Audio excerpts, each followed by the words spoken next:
Guys, আমি অরনাথ। তোমরা দেখছো আমার চ্যানেল ইটস এগ্রেশন। চলো দেখি না যে আমাদের জন্য কি রিকোয়েস্ট আছে। আমার জন্য রিকোয়েস্ট আছে গার্লফ্রেন্ডের জন্য গান গাইতে হবে। 에? 에? 에? 에? 에? 에? 에? 에? গার্লফ্রেন্ডই নেই তো গান গাইবো কি করে? ঠিক আছে, এই গানটা তোমার জন্য। চলো, রেডি?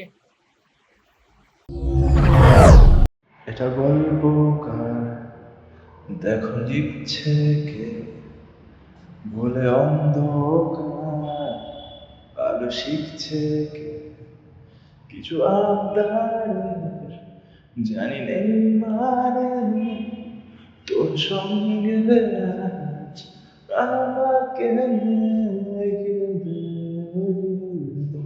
দু একবার এগিয়ে দে, হাঁটতে চাই কয়েকবার তোর সাথে,